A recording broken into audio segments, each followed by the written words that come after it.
in the back right.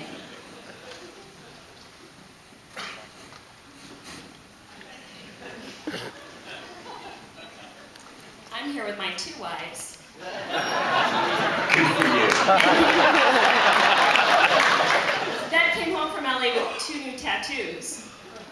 Oh, is that the girls I saw in the tattoo parlor? Hi, girls! Yeah, look, it's finished. I'll show you.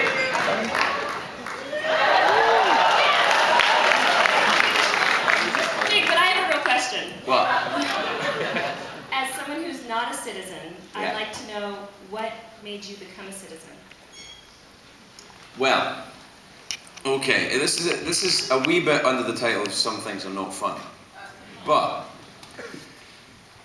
I had, when I was going out doing stand-up after I had started doing the Late Late Show, a lot of people were saying to me, I would meet people in clubs or elsewhere, and they would say, "Are you a citizen?" And I would say no, and it seems silly. And then as my son, you know, is an American citizen,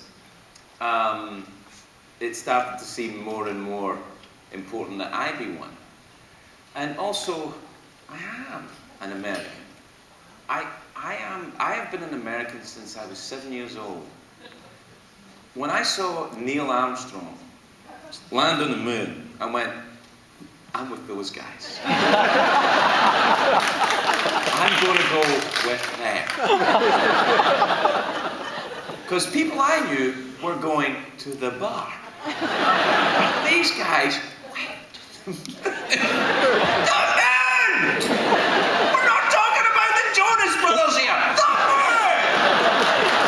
You know, at that point, so it was really, in all honesty, apart from the ceremonies of becoming a citizen, which were very moving, more than I thought they were going to be, it was really just paperwork. I've been an American since I was 7 years old, which is not as long as most of you. I mean, you know, you've been all your life. I'm not saying you're old. Oh, God, here we go. How has it been different, or how has it been for you since you became a citizen? Are there unexpected? I've got a lot more tattoos than I used to have. I didn't know that would happen. And also, has it changed? A little bit. I think, you know, before you become a citizen, I felt that it was impolite to be too political. And I haven't become overtly political, but because you know, because there's so many people with so much to say about that. But when you have a vote, I think it's okay to have a little more of an opinion. I do get very upset, particularly for some reason with English people who come. I know it's me. This is about me. It's not about them. But when I hear them say, "Oh, you know, we didn't like George Bush," and I'm like, who fucking cares what you think? I like the idea of you know, it's like going to somebody's house and commenting on their drapes. They're not for you. You know what I mean? And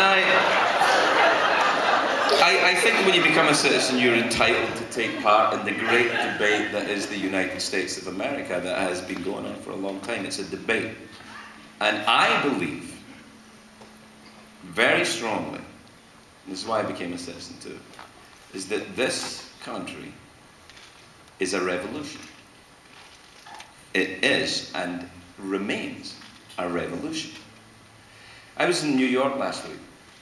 There were a lot of countries being represented in New York last week, run by people who are wicked and crazy and mean and steal from their own people. We give them a platform to talk. We give them free parking.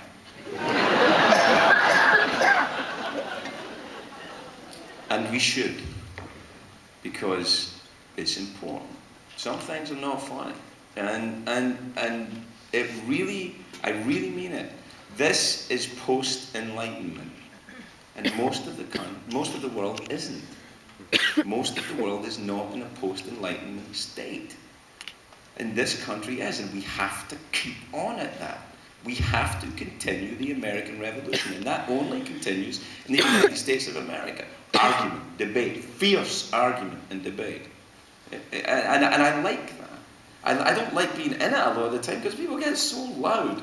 But it's got to keep going. It's got to keep going. And I think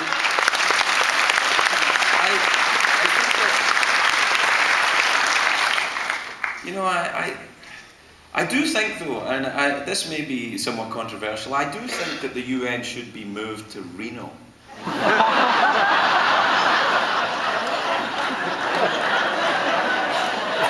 Because it would bolster the economy of Reno, which I probably could use it a little bit. There's plenty of hotel space. The parking would be ample. And, you know, surely it's about the discussion and not the location. Or, you know, if they want to... Next year they're having it in Switzerland, I believe. The same conference? Yeah. The Swiss are neutral, apparently. So I've heard. As they were during the Second World War. Take that, Switzerland. This is going to be the final question. Oh, don't you boss me around. Not boss me. We, the people, will decide.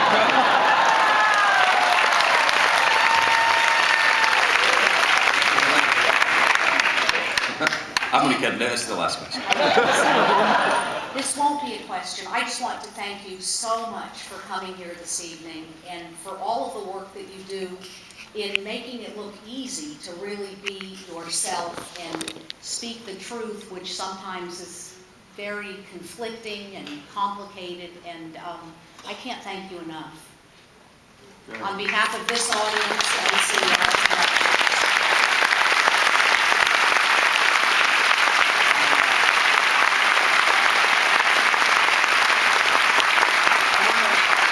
Thanks very much. I just would like to say, I'd like to thank you.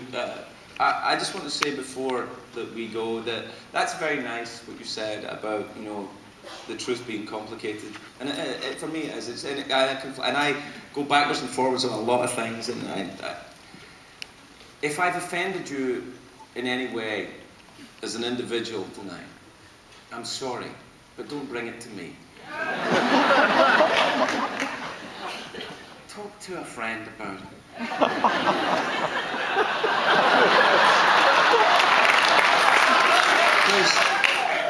Because I might end up agreeing with you, and then where the hell are you going to go after that? If you come up and say, wait a minute, you said that and it was wrong, and I'll go, well, oh, you know, you're right, it was. I'm sorry.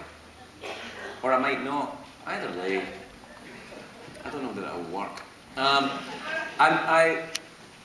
I'm very grateful that people come out and do this. I'm grateful that you give me your time. It's hard to be to talk and have people say nice things to you and to not turn into a complete asshole. And I don't know if I've managed it. Oftentimes I don't. And if I've gone too far, I apologize.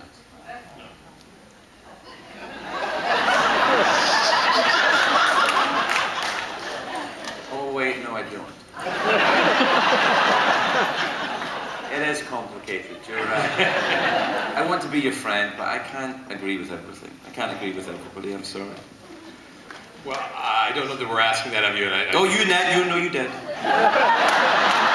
I hate to pile it on, but I mean, if people want to come out here and ask you questions and share their experiences about their sobriety and about their patriotism and about their parenting to be, and so you bring that out in people in some way, and I just want to thank you very much for that. Thank you. Thanks for having me. Thanks for Have a nice time at the Ferguson.